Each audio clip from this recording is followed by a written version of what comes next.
Dashuria ndaj nënës. Ka disa njerëz në jetën tonë, dashuria të cilëve nuk mund të matet me fjalë. Ka një zemër që na ka dashur para se të na njihte askush. Ka dy duar që janë lodhur për ne, një zemër që është shqetësuar për ne dhe një njeri që ka bërë lutje për ne edhe atëherë kur ne nuk e kemi ditur. Ajo është nëna. Nëna është një nga dhuratat më të mëdha që Allahu i ka dhënë njeriut. Ajo na mban në barkun e saj për muaj të tërë.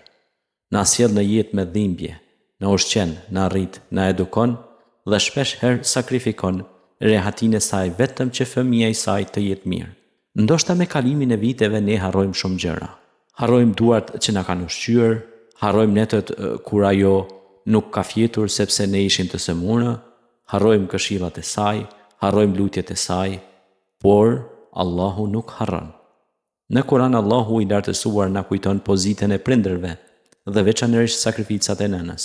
Allahu thot: "Dhe ne kemi porositur njeriun për prindërit e tij. Nëna e tij e ka mbajtur atë me mundim pas mundimi dhe ndarja e tij nga xhiri zgjat 2 vjet. Më jeni mirënjohës mua dhe prindërve të tu. Tek unë është kthimi." Surja Luqman ajeti 14. Këto fjalë na bëjnë të ndalemi dhe të mendojmë. Nëna nuk është vetëm një person që jeton në shtëpinë tonë. Ajo është një histori sakrifice. Ajo është një histori durimi.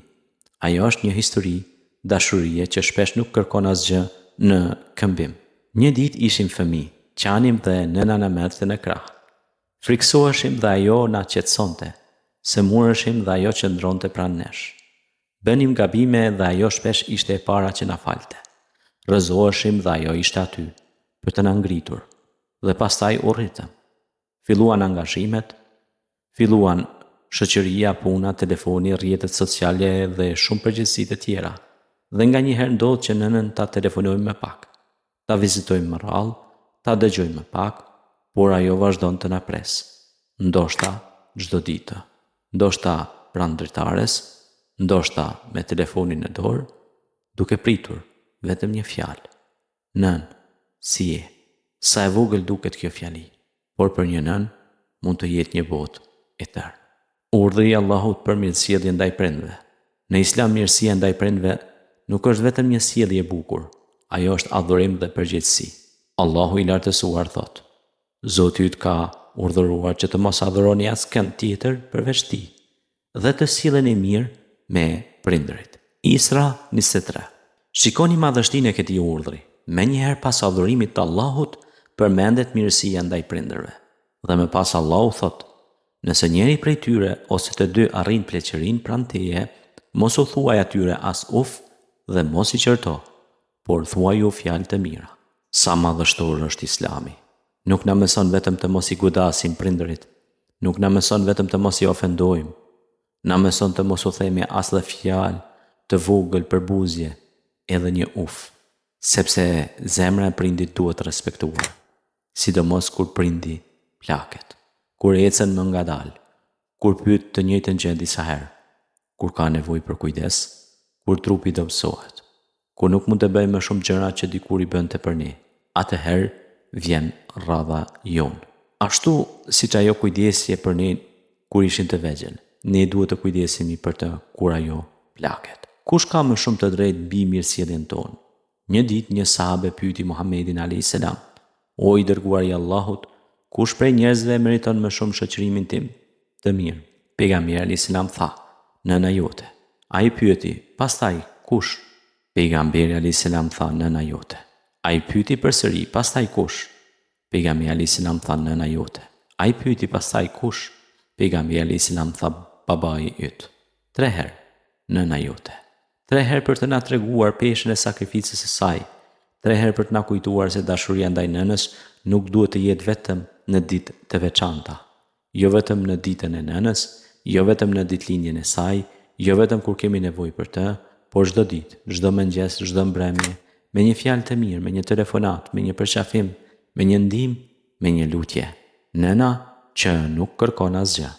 Ka nëna që nuk kërkojnë para, nuk kërkojnë dhurata të shtrenjta, nuk kërkojnë shtëpi luksoze. Ajo që duan është të dinë se fëmia e tyre është mirë. Një nën mund të fshehë lotët e saj, mund të thotë jam mirë, ndërkohë brenda saj mund të ketë shumë dhimbje, Mund të shqetësohet për fëmijën që është larg, për djalin që jeton në një shtet tjetër, për vajzën që është martuar, për fëmijën që nuk e telefonon shpesh. Ajo mund të mos ankohet, sepse nëna shpesh e mban dhimbjen në heshtje, por kjo nuk do të thotë se nuk ka nevojë për dashuri. Ndonjëherë një telefonat prej 1 minute mund t'i ndryshojë gjithë ditën. Nën, të dua, nën, si je? Nën, a ke nevojë për diçka? Fjalë të thjeshta, por të mëdha në zemrën e saj. Kur nëna plaket, shpesh e kujtojmë nënën si gruan e fortë që na rriti, por një ditë ajo do të plaket, flokët do t'i zbardhen, hapat do t'i bëhen me të ngadalshëm, duart që dikur na ushqenin do të dridhen, sytë që na shikonin kur ishin fëmijë do të lodhen.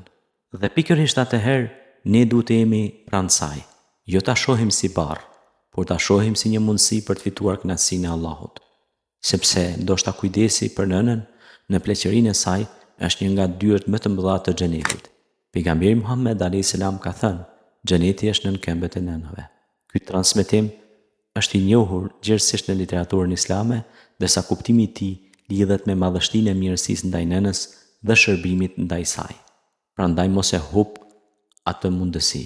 Nëse nëna jote është gjallë, shfrytëzoje kohën, shko tek ajo, puthi duart, përqafoje, thuaji se e do, kërkoj falje për gabimet që ke bërë, sepse një ditë mund të dëgjosh, nëna jote nuk është më.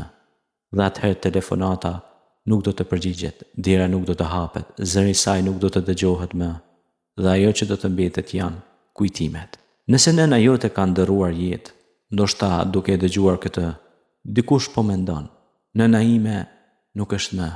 Nëse je ti, mos mendo se gjithçka ka përfunduar. Dashuria për nënën nuk përfundon me vdekjen. Ti mund të lutesh për të, mund të kërkosh falje nga Allahu për të, mund të bësh veprat e mira dhe t'i kërkosh Allahut që t'i jap asaj shpërblimin e mëshirën e tij. Allahu na mëson të lutemi. Zoti mëshiroj ata të dy ashtu siç më rritën mua kur isha i vogël. Çfarë lutje madhështore, jo vetëm o Allah, më mëshiro mua, por o Allah mëshiroj prindërit e mi. Prandaj sa herë që kujton nënën tënde, bëj dua, thuaj: o Allah, fale nënën time, o Allah mëshiroj atë, o Allah ndriçoja varrin nëse ka ndërruar jetë, o Allah ngrite gradën e saj në xhenet, o Allah bashkona përsëri në xhenetin tënd. Mos e shtyj për nesër. Ndoshta ke menduar prej kohësh ta vizitosh nënën, ndoshta ke menduar ta telefonosh, ndoshta je zën me të për një gjë të vogël, ndoshta keni kaluar ditë pa folur. Mos e lër krenarin të ndaj nga ajo. Mos prit një rast tjetër. Mos prit festën e ardhshme. Mos prit nesër, sepse askush nuk e di se sa kohë do të kemi së bashku. Shko sot, telefonoje sot, përqafoje sot, thuaj: nën më fal, nën të dua. Nën, Allahu të shpërbleft për gjithë shka që ke bërë për mua. Ndoshta ajo do të buzëqesh, ndoshta do të qaj, por brenda saj do të ndodhë diçka e madhe. Do të ndihet e dashur. Mesazhi i fundit. Nëna nuk është e përjetshme në këtë botë, prandaj mos e trajto dashurinë e saj si diçka që është e garantuar për gjithmonë. Ajo që sot është pranë teje, një ditë mund të bëhet vetëm kujtim. Sot mund ta dëgjosh zërin e saj, sot mund ta përqafosh, sot mund t'ia pothësh dorën, sot mund t'i thuash: nën, të dua, bëje, sepse ndoshta kjo është fjalia që ajo ka pritur prej teje prej një kohe të gjatë. Dhe mos harro, pas çdo fëmije të rritur, pas çdo suksesi, pas çdo lutjeje, shpesh qëndron një nën që është lutur në heshtje, një nën që ka sakrifikuar, një nën që ka qarë, një nën që ka besuar te fëmija i saj. Prandaj nderoje, respektoje, shërbej, bëj i mirë dhe lute Allahun për të, sepse dashuria ndaj nënës nuk është vetëm ndjenjë, është amanet, është mirënjohje, është adhurim. Dhe ndoshta një nga rrugët më të bukura drejt kënaqësisë së Allahut: o Allah, ruaj nënat tona, o Allah mëshiroj ato që kanë ndëruar jetë, o Allah shpërblej për çdo lot, çdo sakrificë dhe çdo natë pa gjumë, o Allah bëna fëmijë të devotshëm dhe mirënjohës, o Allah na bashko me prindrit tanë në xhenetin Firdaus. Amin. Dashuria ndaj nënës mos e lër për nesër.